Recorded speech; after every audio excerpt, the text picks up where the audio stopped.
Hello once more, my name is Gorby, and I'm here to exploit recent news for a few extra views. To the excitement and or shock of many, it's finally happened. Metal Gear Solid is back from the dead.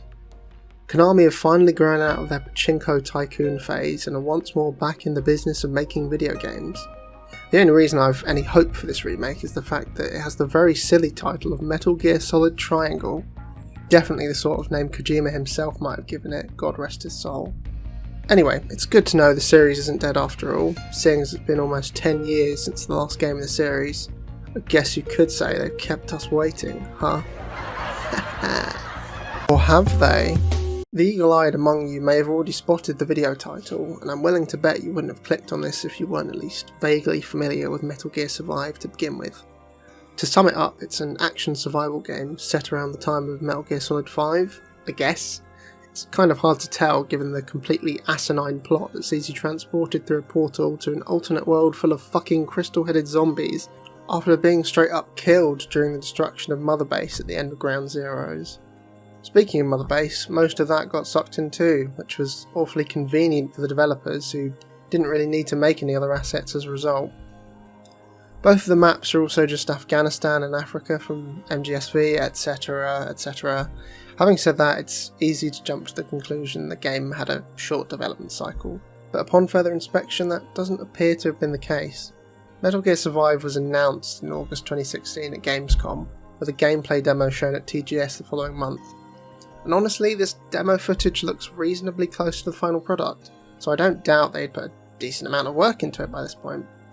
Konami started hiring for the project at least as early as December 2015, just a few months after Metal Gear Solid 5 released and Kojima exited Konami for good. This leads to the big question of whether or not Kojima had any input at all when it came to Metal Gear Survive. The simple answer is no, he couldn't possibly have done so, having essentially been locked away by Konami during the final months leading up to the release of Metal Gear Solid 5. During this time, it's unlikely that Konami would have wanted him to start work on a new Metal Gear project, and even more unlikely that Kojima would have agreed to it, the situation being what it was. That's the simple answer. As for any indirect influence he might have had on the premise of Survive, it's a little more complicated. While he publicly criticised the use of zombies in the game, saying they didn't fit in with the core themes of the series, he had suggested in the past that a theoretical sequel to Metal Gear Rising 2 includes zombies. This comment may have been made in jest, but aren't the puppet soldiers from Metal Gear Solid 5 rather zombie-like? And the Parasite unit too, for that matter? In any case, it seems a little rich for him to dismiss the idea of zombies in any Metal Gear like that. It's not hard to imagine that the idea of zombies in a Metal Gear game had been discussed in the past by Kojima, and that some of the developers privy to those ideas went on to occupy senior positions on the Survive project when Kojima left and took a significant number of people with him. This is all speculation, however, and even 8 years on, many of the details of the Konami-Kojima split are completely unknown to the world, and may remain so forever.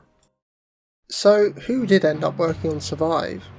Thankfully, this isn't a question I need to work particularly hard to answer, as there's already a surprisingly in-depth Polygon article on the matter.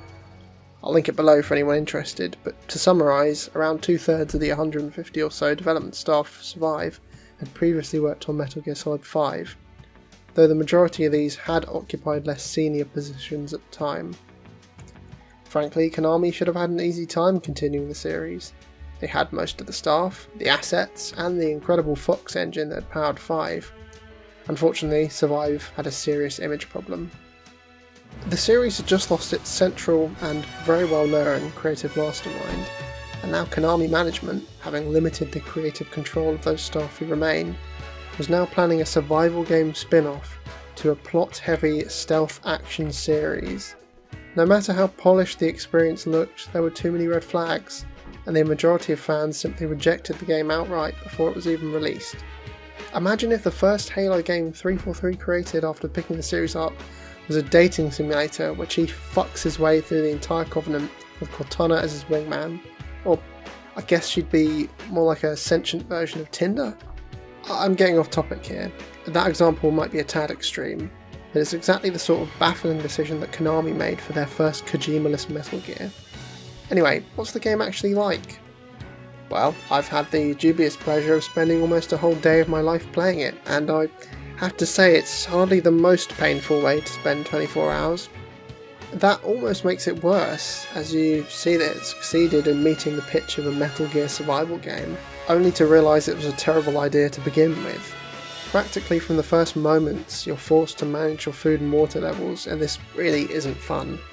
For someone that was recently working with Big Boss, your character sure is incredibly pathetic when it comes to doing anything remotely strenuous.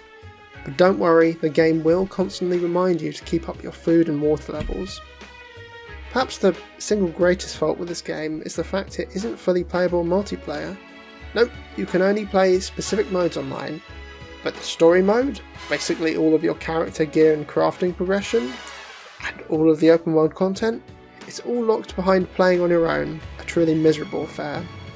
The game is at its best during multiplayer, when you're doing all the salvage missions, all putting up turrets and defences to keep the crystal fucking zombie horde away from the wormhole digger. Yeah, don't question any of that. I can only imagine how much more fun the game would have been if you could play through the whole thing with your friends, exploring the open world together and gathering resources to survive. This feels like a wasted opportunity. Like, it didn't have to be terrible. It was never going to be a good Metal Gear game, but it's not even a good survival game as it stands. As ever, this isn't really a review, it's more just my thoughts on the game, having played far more of it than I should have. But I did get it for the bargain price of £2, 2 Great British pounds and 99 pence. And then I got it for my friends as well, because I hate my friends. Anyway, I think that's enough from me. I've finished my not review of this game, and I'm ready to no longer ever think about it, and instead think about the next Metal Gear disappointment. Oh yeah!